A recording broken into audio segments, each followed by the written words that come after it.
Welcome to Preparing Teacher-Made Tests. Research has consistently demonstrated that there are some problem areas with teacher-made tests. The problems certainly aren't caused by teachers who don't care about what they're doing or how they're doing it. The problems are caused by a lack of specific knowledge about design principles and preparing tests and different item types. Honestly, unless someone has had formal training in measurement and assessment, there will be problems with the tests. Historically, few teachers have taken a course in measurement and assessment at the undergraduate level. Let's look first at some of the problems, and then we'll look at ways to avoid the problems in planning tests and with specific item types. Let's focus on the first set of the 4 problems. Shallow questioning refers to excessive use of the lower levels on Bloom's taxonomy. Ambiguous questioning simply refers to unclear questioning by teachers. Excessive wording speaks for itself, and my hunch is that teachers often think they're bringing greater clarity to questions by increasing the number of words used. Often the inverse is true. Greater clarity typically comes with greater precision in language usage. Teacher-made tests are often either too easy or too hard. Too easy, and the students don't study. Too hard, and they get frustrated, and they don't study. Each item format has certain strengths and weaknesses, as we'll see later, and teachers often make poor decisions at times in selecting the item types.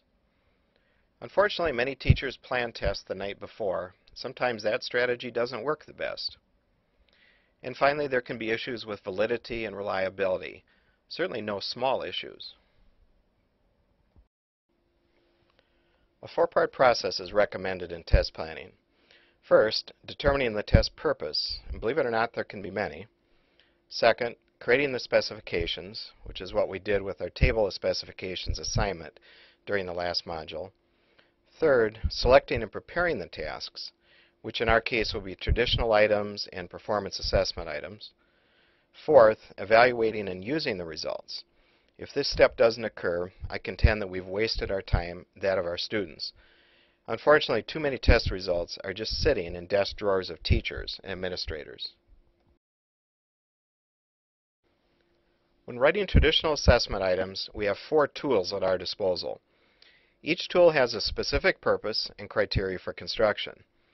Later in this module, you'll be designing traditional assessment items to match SLOs in your table of specifications.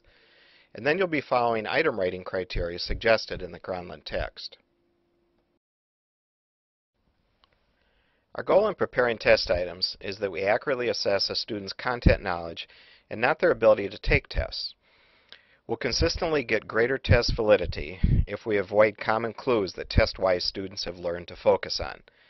For example, the test-wise student doing a short answer item will often look at the length of the blank and then compose an answer the same length as that blank. We can avoid giving any clues of this type by making all blanks the same length. I generally figure out what my longest answer will be and then make all blanks the length of this particular response. For true false items, we need to avoid consistently having more true than false items, having the true-false stem be the longest for true items, and we should avoid using specific determiners.